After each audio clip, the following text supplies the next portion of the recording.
So you're probably thinking, well, all right, what's the plan, Stan? You got this whole, you're talking about making $1 million, talking a big game, but I don't see no plan yet. Well, I'm gonna show you my plan, and it's right here. Well, actually, if I'm being honest, I don't really have a plan. Not the whole plan. I don't know how the hell I'm gonna become a millionaire, or how I'm gonna start $1 million business on the internet, but I do know other people have done it. I've certainly done things in the past that I thought were impossible at the time, such as sobering up from psychotic drug use in high school and a couple of Spartan races. In both cases, I never knew how the hell I was going to finish them, but I did. You kind of just look at what's in front of you. You go, shit, man. Well, there's step one, and you take step one. And I actually already got step 1, 2, and 3, so I'm already ahead of the game here. The main steps here, and I've generalized these so that you can copy this overall approach, but it's very general, if I'm being honest. First thing is develop a high-value skill. That's pretty straightforward. You just got to have something that you can use to provide value. So in my case, the direction that I'm going is coding. I'm pretty good at coding. I've enjoyed the coding classes that I've taken in school, and I have enough experience with it to where at this point I could start down that path. Now, if I'm being entirely honest, there are much better opportunities out there than coding, although if coding is something you can get good at, I'd recommend it. It's definitely a high-value skill. It's not too hard to get a job as a programmer. They're in high demand.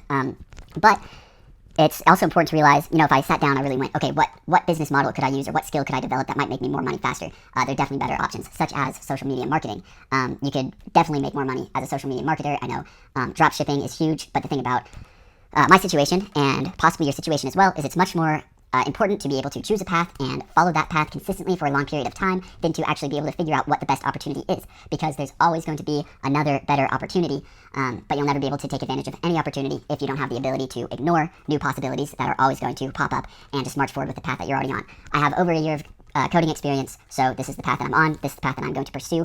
It's somewhat in line with my degree, so I don't know if I mentioned this in the other videos. I'm currently studying computer and electrical engineering at Colorado Boulder University.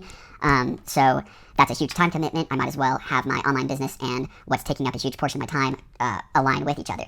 Now, I do eventually want to move into more self-development oriented businesses and content, and I do want to work on things like addiction and psychology and becoming more free from yourself and your own desires and your own lack of self-control, all that kind of stuff.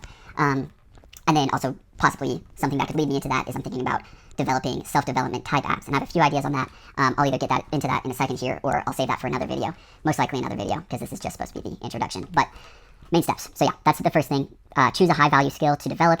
I would say put a good amount of thought into it. If you're not sure what high-value skill you should develop, definitely do a bit of research. Think about it for a couple of days. Experiment with maybe some hobby projects that are reflective of the type of work that you would be doing with that skill.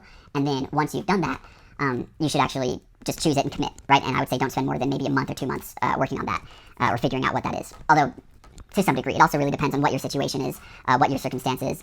If you're in high school, don't even worry about starting an online business. I would highly recommend spend a couple of years just doing hobbies, and maybe not necessarily trying to start online businesses, but creating online content for a series of different hobbies. Try doing animation for a bit, try doing music production for a bit, try doing all these things. Don't try to get good enough to make money off of it, just try to get good enough to kind of experiment with it, and then once you're in college or once you've graduated college, you can choose something and go all in on it. If you're in high school and you just happen to find something that you are really passionate about and start making progress on it, then and you start having opportunities to make money off of it, then what the hell, go ahead and do that. But yeah, you got to really assess your situation, reflect on your past a bit, think about the opportunities that you have present to you, think about your natural inclinations, and then try to choose a path. I would say don't limit yourself to the things that you're necessarily the most passionate about. You need to have some passion for it. But for me, for example, I'm super passionate about making short films. But like I said, that's just given the circumstances in my life right now, that's not the best opportunity to seize. Maybe further down the road, that will be. Coding just happens to work out pretty well. Next up is make content. And so anyway, this is kind of just my path, basically, or the things that I'm doing to develop the high value skill over here. So I've got the CS50 course, CSAI course, this kind of just introduction to coding, and you get a certificate, a Harvard certificate for this, so that's pretty nice. It's, somewhat respected, but not, it's not overwhelmingly prestigious. But it doesn't look bad on a resume, and it gives you some good knowledge. Same with this computer science artificial intelligence course. I did that. I thought it was really fascinating. This is the course that made me realize I was really passionate about coding and that I really did enjoy it. And so then I started DevSlopes, which is essentially this online program where they teach you how to do iOS development. And then they also teach you how to essentially market your skill, how to get freelance jobs online, and then how to set up your resume. That way, employers will take you seriously even though you don't have a college degree. And so using kind of that approach, I'm hoping to have some kind of consistent income before I graduate college, and then that can go, I can funnel that into whatever online business I want to develop, and then I can, on the other side, once I graduate college, I don't have to go straight into a full-time job. I'll be able to balance online coding work with developing an online business. And I may use coding in order to develop that online business, or I may use coding in order to support myself while I develop an online business that's more lucrative. But again, these are all things I will have to look at further down the road. Next is make content. We're talking about online business here. If you want to make an online business, if you want to make money off of the internet, you have to have content. So choose a social media platform, choose your content style, and start producing. The reality is you're going to suck at first. Exhibit A, myself, I've never made any kind of content. Actually, that's not true. I'll talk about that later. I have some content that I made last year that I may release that I never really got around to releasing. That's a whole story though. But yeah. At first, you're going to suck. The first thing that you need to do is develop the skill of developing content. So in the case of coding, my first app is not going to be a good app. It's going to be ass, but it's going to teach me the process that I need to go through to actually develop an app from beginning to end. So the first app that I make needs to just be something that teaches me the skills, that allows me to experiment. It doesn't have to be a banger of an app. I don't want to funnel money into it. I don't want to get all these hopes up and, then kind of fall into perfectionism where I spend all this time trying to develop this great app. There was some kind of study I saw done, or I heard about, where they had a bunch of photography students. They had two groups of photography students have two different structures of class. One had a class structure where they had to turn in 100 pictures by the end of the semester, whereas the other group had to turn in one picture by the end of the semester, and that one picture would dictate their entire grade, whereas the other class, as long as they turned in 100 pictures, it was good. And this was basically looking at quality versus quality. Wait, quality, what did I just say? Quality versus quality? What's the word? The quantity versus quality. And essentially what they found is the group that was just pushed or motivated to make to make a high quantity of content, right, to take a lot of pictures, that group was very effective and actually ended up taking much better pictures, and that ended up having a much better portfolio than the students who only could take one picture. So at the beginning, just try to pump out as much content as you can. It gives you practice, and you just need to practice creating. So in my case, I'm going to create code snippets, app templates, custom Swift libraries. I'm going to create YouTube tutorials. That'll help me. Teaching is the best way to learn. By teaching programming, I'll get better at it myself. It'll also be a good way for me to just demonstrate that I know what I'm talking about, demonstrate that I have the skill itself. Unfortunately, YouTube tutorial videos is going to be a whole skill in itself, being able to structure these videos in a way that communicates the information effectively and looks like I know what I'm actually talking about, and then also actually have to know what the hell I'm talking about. So that will be a bit of a learning curve. But once I get a good kind of YouTube channel going with some subscribers and some good content on there, that'll be a good way to kind of demonstrate my skill in coding. This is something that you can do regardless of what your niche is or what skill you're developing, for the most part. If you're interested in it, other people are interested in it, you can educate other people on it, even while you're educating yourself on it. Medium articles, I'm using ChatGPT to convert my YouTube tutorial transcripts into Medium articles. This is something you can do as well, into an article format, and I'm posting them on Medium, and I might find a few other blog websites to post my content onto, and that's a great strategy to essentially funnel more viewers into your YouTube, because I can go onto Medium, post the article, and then post the YouTube video in the article, and then link my YouTube tutorials to my article, and my article to my YouTube tutorials, and then that just gives me more possibilities of getting clicked on, getting seen, and then connecting my content to each other, so people who check out my article can find their way to my YouTube channel.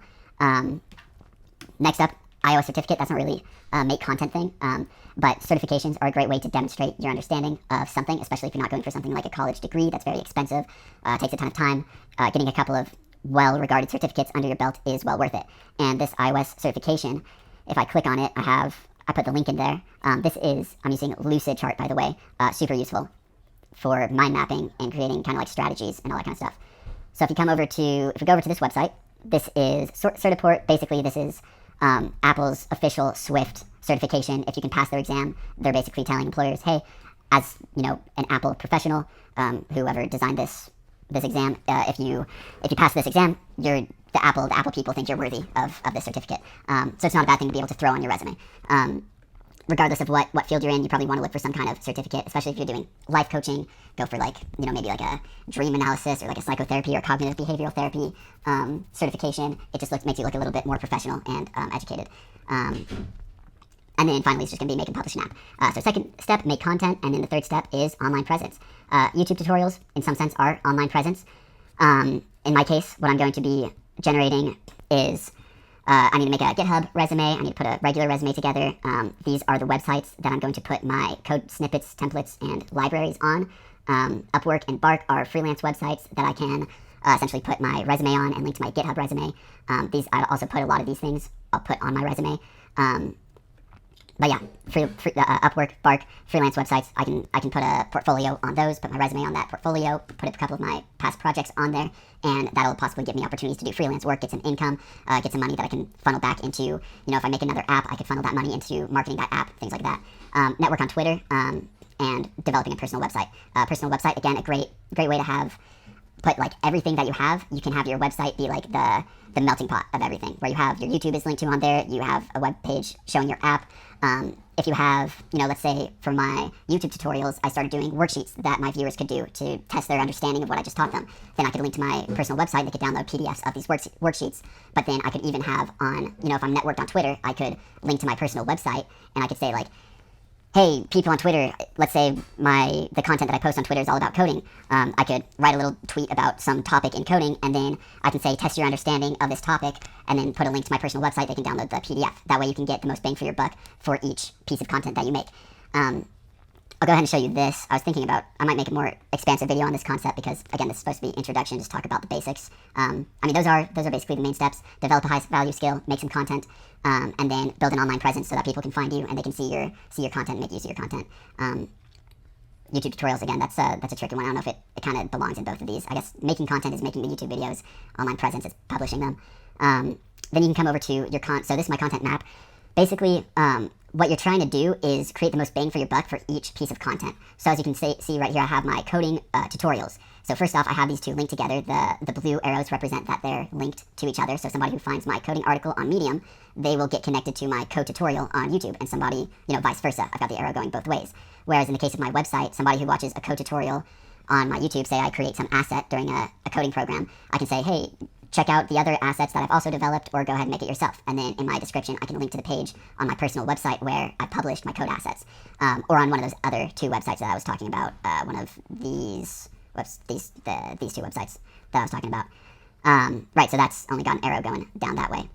And then these purple arrows are leverage arrows, as I call them. So, and I'm going to be honest, I literally just made that up. So basically what you want to do is try to leverage each piece of content to give you as much bang for your buck as possible. And how you do that is, such as with using ChatGPT, I can create a YouTube code tutorial. I can take that transcript, I can pump it into ChatGPT. It can print out an article for me about that. I can take a couple of screenshots, copy and paste the article, throw the screenshots in, do a couple of edits and adjustments, and bam, I've just created a coding article in about an hour. Realistically, I can make that in like 10 to 15 minutes off of a YouTube video that I made anyway. So that's really, really useful. Another thing that I'm doing right here is I have repurposed using Munch AI. Munch AI is basically this AI that takes your long-form videos and condenses it down into short-form content. So it's an AI that can look at a video and it can extract like some idea, say it's a podcast or maybe even a Swift video, or like a coding video, and it can extract some concept like, oh, at this part of the video, you just talked about how to solve this error. There was a lot of other stuff that you talked about throughout the video, but this part talked about the error. And then it'll format and edit that video to be a YouTube reel or a TikTok reel or an Instagram reel. So something that I can do once I have, now that costs money, but once I have a bunch of tutorials out on the internet, then I can, or really any of these, since these are all YouTube videos, I can repurpose all of my videos into short form style videos and then get a lot more content out there without actually having to make much more content. So content leveraging is really, really important if you want to be efficient, especially, if you're an individual trying to work for yourself, you don't have a big team. Hugely important, and this AI revolution is creating all kinds of ways to leverage your existing content. And then right here, I have affiliate marketing, Amazon Books. I'll talk about this to you guys later. It's a very exciting idea my buddy and I had. But basically, for each Reading Revival podcast, I can do affiliate marketing with Amazon and just post that book. So maybe I got to choose a color for this guy. Let's make that color green. So green arrows are going to link to, maybe outline this guy's green, to money-making opportunities. So with this podcast, I have the opportunity to make money through affiliate marketing. Again, code assets. I guess I could also make this guy green because I can actually sell those code assets. This is that other content that I made a year ago that I was talking about. I'll discuss that later. But yeah, you see these guys, like, you're not selling philosophy essays. That ain't gonna make you much money. But it is something that I already have, and it's content that I can put out into two places, and they can be both linked to one another, and it's essentially leveraged content. If I make an article for Medium about some philosophical idea I had, I can throw it on my website. Anyway, yeah, I think that's kind of the idea. If we come over here, this is my plan right now. I need to develop this a bit more, so I'll go more in detail. I keep saying I'll put it off for another video, but I keep not.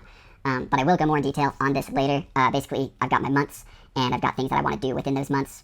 Much more detail during, current months. We're actually, May right now. And then as we go, you can see, like, it just kind of gets a little bit more rough. I have a couple of, like, ideas of the general stuff that I got to do, general things I got to do, but, yeah, I got to fill this in a lot more. Basically, this is dev slopes. I got to work my way through this. I turn these things green whenever I finish them. Once I finish week 13, I can go to week 15. After I finish, I can go to week 15 or week 14. Week 14 is my final project, which is going to be developing, publishing my own app. Week 15 is the final exam, which prepares you to get your iOS certificate. So once I do that, I can do this. Week 16, what does that do? That is kind of an introduction to setting up an online business for coding. And that actually helps me finish the iOS DevSlopes program and opens up the freelance module and the career module. Once I check those out, I'll create much more detailed to-do lists and actually figure out how long I can anticipate that taking me. It's important to plan ahead, but you don't want to plan too far ahead. With these things, it's like I know when I can actually be done with them. With these two, I haven't even really looked at what's involved in the freelance module and the career module.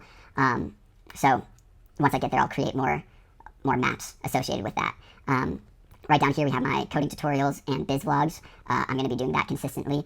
Down here, I've got to figure out when do I want to make my YouTube videos into short form videos. When do I want to hire a YouTube thumbnail editor? At what point I'm actually going to make my personal website. A lot of that's going to be answered by these questions, or a lot of those questions are going to be answered by these modules over here, and a couple of the books that I'm going to read pretty soon. Anyway, so yeah, that's the plan, that's the strategy, those are the goals. I'll keep you updated on what's going on. We'll look at kind of the things that I'm doing in my own life, how I'm building myself, the books that I'm reading, and then, the attitudes that I'm adopting, the beliefs that are either holding me back or propelling me forward, and hopefully some of you guys can get on here and get involved and be like, hey, let's do this together, man. It'd be super cool to have that. All right, take care, people. Don't do too many drugs. All right, just maybe a couple, but not, take it easy. All right, you do